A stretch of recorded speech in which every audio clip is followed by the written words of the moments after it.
اب آپ کے روبرو میرے سرکار میں حاضر ہوں، سلام عرض کر رہا ہوں، آپ قبر انور سے اپنا دست پاک مبارک ہاتھ باہر کر دیجئے، میں بوسہ دوں گا جیسے حضرت سید احمد کبیر رفاعی نے عرض کیا۔ تب تک رسول کونین نے اپنا دست پاک قبر انور سے باہر کر دیا۔ اس وقت 90,000 کا مجمع تھا مدینہ طیبہ میں، جنہوں نے اپنی کھلی آنکھ سے سرکار کا یہ معجزہ دیکھا، اسی لیے قبائلی کا تاجدار پکار اٹھا، واللہ تو زندہ ہے، واللہ تو زندہ، میرے چشم عالم سے چھپ جانے والے، چھپ جانے والے، تو زندہ ہے واللہ، تو زندہ ہے واللہ، میرے چشم عالم سے چھپ جانے والے، چھپ جانے والے۔ اللہ اکبر۔ تو حضرت سید احمد کبیر رفاعی کے لیے سرکار نے اپنے دستہ پاک اپنے مبارک ہاتھ کو نکال دیا۔ ہجری 555 کا یہ واقعہ ہے، تو کیا ہجری 60 میں امام حسین کی شہادت کو حضرت رسول کونین نہیں ملاحظہ فرما رہے ہیں؟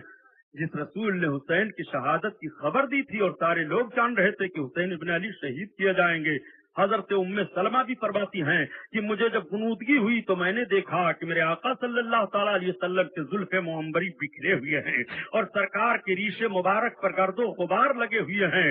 میں نے عرض کیا، اے میرے آقا یہ حال کیا ہے؟ تو آقا فرماتے ہیں اس وقت میں کربلا میں مقتل حسین میں ہوں۔ اللہ اکبر۔ یہ نبی کونین صلی اللہ تعالیٰ علیہ وسلم ملاحظہ فرما رہے ہیں اپنے نواسے کی شہادت کو۔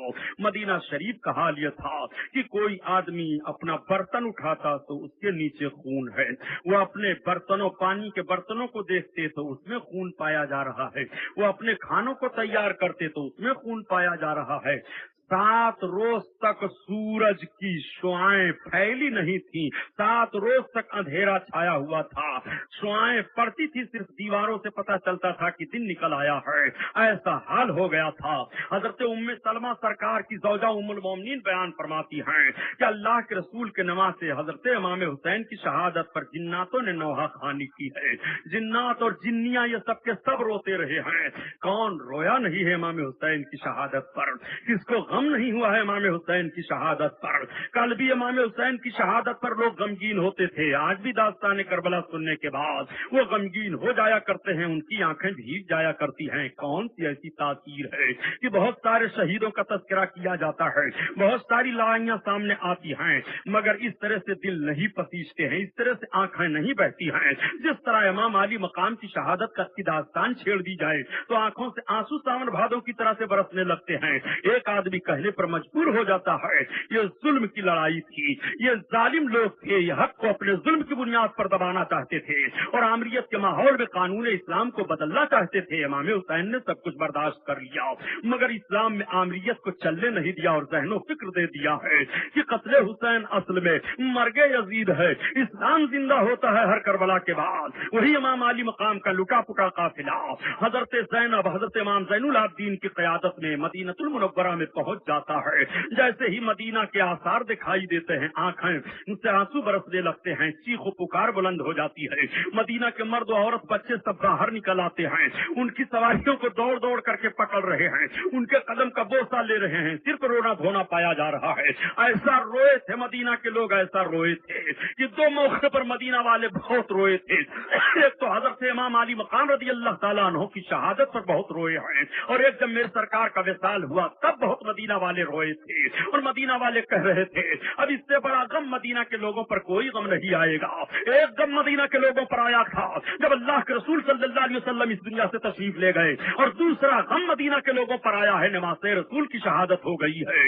حضرت امام علی مقام کا لٹا پٹا قافلہ دیکھ رہے ہیں، کبھی یہی قافلہ گیا تھا تو قیادت تھی حضرت امام حسین کی، یہیں سے قافلہ رخصت ہوا تھا، علی اصغر گئے تھے، یہیں سے قافلہ رخصت ہوا تھا، علی اکبر جوان گئے تھے، یہیں سے قافلہ رخصت وسط ہوا تھا، حضرت قاسم گئے تھے، لیکن جب مدینہ طیبہ کی زمین آ جاتی ہے، نبی کونین صلی اللہ علیہ وسلم کے مزار انور پر نگاہ پڑتی ہے تو چیخ پڑتے ہیں، یا رسول اللہ آپ کا گھر اجڑ گیا، یا رسول اللہ آپ کے خاندان کے لوگوں کو تباہ و برباد کر دیا گیا، یا رسول اللہ آپ کے نواسے کو بڑی بے دردی کے ساتھ آپ کے کلمہ پڑھنے والوں نے کربلا بھی شہید کر دیا، یا رسول اللہ کوئی لحاظ نہیں رکھا، ہم سب پر اتنا بڑا ظلم کیا ہے، اے میرے آقا آپ دیکھو، تھرا جاتی ہے مدینے کی زمین، عورتوں کی چیخیں بلند ہو جاتی ہیں، غم کی وجہ سے دودھ پیتے بچوں نے اپنے ماؤں کا دودھ چھوڑ دیا تھا پینے سے، اللہ اکبر، وہ غم مدینہ میں ہوا ہے۔ حضرت زینب گئی ہیں سرکار کے روضے قریب انور کے قریب ہو کر کے عرض کرتی ہے، یا رسول اللہ یہ آپ کی نوازی زینب ہے، یا رسول اللہ آپ نے تو سب کچھ ملاحظہ کیا ہے، لیکن زینب نے اپنی آنکھوں سے جس کیفیت کو دیکھا ہے، اے میرے آقا میں کیا بیان کروں، رو رو کر کے عرض کرتی چلی جا رہی ہیں، عابد بیمار بھی رو رہے ہیں، حضرت شہربانو بھی رو رہی ہیں، حضرت ام رباب بھی رو رہی ہیں، یہ سارا کا سارا قافلہ جو لوٹ کر کے آیا ہے، یہ سب کے سب رو رو کر کے اپنی مصیبت اپنی پریشانی کو روضہ رسول کے سامنے بیان کر رہے ہیں۔ پھر خاتون جنت حضرت فاطمہ زہرا کے مزار پر جاتے ہیں، امی دیکھ لو صرف میں لوٹ کر کے آئی ہوں، آپ کا بیٹا کربلا کی سرزمین پر جس بے دردی کے ساتھ شہید کیا گیا ہے وہ داستان دنیا میں دہرائی جاتی رہے گی۔ اے ماں، حسین کی بہن آپ کی بیٹی زینب واپس آ گئی ہے۔ حضرت زینب سارے معاملات کو رو رو کر کے بیان کر رہی ہیں اور دیکھنے والی بیویوں نے بھی بیان کیا، حضرت سکینہ نے بھی بیان کیا، حضرت امام زین العابدین نے بیان کیا۔ آج داستان کربلا اسی بنیاد پر تو دہرائے جاتے ہیں، اور کوفہ کے جو فوجی تھے ان لوگوں نے بیان کیا، شہادت کے بعد کے واقعات کو جن لوگوں نے دیکھا ان لوگوں نے بیان کیا۔ اللہ اکبر، مدینہ شریف میں سال بھر یہ غم ہوتا رہا۔ حضرت امام زین العابدین کے تعلق سے بتایا جاتا ہے کہ 3 آدمیوں کی اتنا دنیا میں کوئی نہیں رویا ہے۔ حضرت آدم علیہ السلام جب جنت کی طرف سے دنیا کی طرف جنت سے دنیا کی طرف منتقل فرمائے گئے تو بہت روتے رہے۔ حضرت یوسف علیہ السلام جب اپنے بھائیوں سے جدا کیے گئے تو ان کی یاد میں حضرت یعقوب علیہ السلام بہت روتے رہے، اور سب سے زیادہ تیسرے نمبر پر جس کے آنسو گرے ہیں اپنے باپ کی شہادت کے بعد، واقعہ کربلا کے بعد، حضرت امام زین العابدین کے آنسو گرے ہیں۔ واقعہ کربلا کے بعد پوری زندگی حضرت امام زین العابدین کی آنکھوں سے ہر وقت آنسو بہتے رہتے تھے، کبھی آنکھوں سے خون کے قطرے نکل آتے تھے۔ جب لوگ کہتے تھے اے عابد اتنا نہ رو، تو کہتے تھے لوگوں جس کے سامنے جس کا باپ ذبح کیا گیا ہو، جس کے سامنے جس کا بھائی ذبح کیا گیا ہو، جس کے سامنے جس کا 6 ماہ کا بھائی قربان کیا گیا ہو، اس سے کہتے ہو نہ رو تو کون روئے گا؟ مجھے ہنسی کہاں آ سکتی ہے؟ یہ حال تھا حضرت عابد بیمار حضرت امام زین العابدین کا۔ اللہ اکبر، ساری دنیا کے لوگ سوگوار ہیں، ہر مخلوق سوگوار ہے۔ لکڑیاں توڑی جاتی، لکڑیوں کے اندر سے خون نکلتا، لوگ پریشان و حیران تھے کہ اب یہ معاملہ کیسے ختم ہوگا۔ غلاف کعبہ کی لوگوں نے زیارت کی تو دیکھا اس پر خون کے چھینٹے ہیں۔ کعبہ کے اندر گئے، پتھر کو اٹھایا تو دیکھا اس کے نیچے سے خون بہ رہا ہے۔ رویا کون نہیں ہے امام پر؟ کون نہیں رویا ہے؟ اور قیامت تک لوگ روتے رہیں گے۔ ہماری اور آپ کی عقیدت کا نذرانہ کیا ہے؟ کھچڑا پیش کر دیا، سبیل لگا دیا، اس پر بھی پابندی لگائی جا رہی ہے کہ امام کے نام کو مٹایا جائے۔ ہاں ضرور، جن چیزوں سے امام کو یاد کیا جائے اور شریعت کے خلاف ہو ان چیزوں سے نہ یاد کرو۔ شریعت نے اپنے رب کے بندوں کو اور محبوب بندوں کو یاد کرنے کا جو طریقہ بتایا ہے اس طریقے سے ضرور یاد کیا جائے گا۔ امام علی مقام شہیدوں کو، حضرت رسول کونین شہیدوں کو یاد فرمایا کرتے تھے۔ جب مقام احد پر رسول اللہ تشریف لے جاتے تھے تو شہد یہ پیشکش ہے رضا انٹرپرائزز کی جایا کرتے تھے اور ان شہیدوں کو یاد کر کے ان کے لیے دعا فرماتے تھے۔ شہیدوں کی یاد مٹائی نہیں جائے گی۔ داستان کربلا کیسے مٹاؤ گے؟ ایک خوش عقیدہ مسلمان اگر امام علی مقام کے نام پر اپنے دوست و احباب اپنے بھائیوں کو شربت پلا دے، سبیل پلا دے کہ امام کی یاد آ جائے، یہ بدعت ہے، حرام ہے، تب کیا کرنا ٹھیک ہے؟ آپ ذرا تشریح تو فرما دیجئے کہ امام حسین کے نام پر کیا کیا جائے، اس کو تو بیان کریے۔ آپ یہی بیان کریے کہ امام حسین کے نام پر کھچڑا مت کھلائیے، سبیل مت لگائیے، نماز پڑھیے۔ امام حسین کے نام پر قرآن کی تلاوت کیجیے۔ امام حسین کے نام پر آپ بیٹھ کر کے درود پڑھیے۔ امام حسین کے نام پر آپ بیٹھ کر کے اللہ اللہ کیجئے، کچھ تو آپ اعلان کیجئے، سمجھ میں کچھ نہیں آتا کہ چھیڑیں داستان کیسے، رلائیں تو بغاوت ہے، ہنسائیں تو بغاوت ہے۔ یزیدی ذہن و فکر رکھنے والوں، تمہیں غم حسین کیا ہوگا؟ یزیدی ذہن و فکر رکھنے والوں، تمہیں حسین کے دل کیفیت تمہاری کیا ہوگی؟ حسین اعظم کی شہادت کا دن جب آتا ہے تب بھی تمہارے چہرے ایسے ہی رہتے ہیں جیسے اور دنوں میں رہتے ہیں، مگر خوش عقیدہ مسلمان کی آنکھیں بھیگ جاتی ہیں۔ آج حضرت امام علی مقام کی شہادت کا دن ہے۔ مدینہ شریف میں رو رو کر کے ان سبوں نے بیان کیا، حالات گزرتے رہے، معاملات بڑھتے رہے۔ اسی کوفہ میں مختار سبتی، جس کے گھر حضرت امام مسلم پہلے پہلے اترے تھے، وہ بڑا چالاک تھا، بڑا یار سیاسی تھا۔ وہ اس نے دیکھا کہ پبلک کا رجحان حضرت امام حسین کی طرف بڑھتا ہی جا رہا ہے، جہاں دیکھو وہی حضرت حسین ابن علی کا تذکرہ، جس کے منہ سے سنو وہی حضرت امام کو یاد کر رہا اور کہہ رہا یزید نے غلط کیا۔ تو یہ حکومت کا لالچ بھائی، اقتدار اسے چاہیے ہی۔ اس نے سوچا یزید کا تخت الٹ کر کے اور حکمراں بننے کا بڑا اچھا موقع ہے۔ پبلک کا ذہن بگڑ چکا ہے، سیاسی لوگ کل بھی اسی طرح فائدہ اٹھایا کرتے تھے، آج بھی ایسے ہی فائدہ اٹھایا کرتے ہیں۔ بابری مسجد شہید کروا دیا مل کر کے، اس کے بعد شگوفہ چھوڑ دیا، ہم اب اس پر کچھ نہیں بناویں گے۔ جب دیکھا پبلک ناراض ہو رہی ہے، کہا اب ہم اس پر مندر بناویں گے۔ جب دیکھا مسلمان ناراض ہو رہے ہیں، کہا تمہارے لیے سول کوڈ نہیں رہے گا۔ جب دیکھا مسلمان اب ہماری طرف کچھ آ رہے ہیں، جمعہ کو چھٹی ہوگی، اور جب دیکھا کہ پبلک بھڑک رہی ہے تو چھٹی نہیں ہوگی۔ یہ سب سیاسی داؤں پیچ ہیں، اپنا اپنا داؤں نکالنے کے لیے ادھر سے ادھر اونٹ کو بیٹھایا، ادھر سے ادھر بیٹھایا، ادھر سے ادھر بیٹھایا، جہاں گولی لگ گئی بس ویر بہادر بن گئے۔ سنو، کل بھی ایسے ویر بہادر موجود تھے، کل بھی ایسے اڈوانی پائے جا رہے تھے کہ اپنی حکومت اور اپنے اقتدار کو قائم کرنے کے لیے کون سا شوشہ گوشہ استعمال کیا جائے۔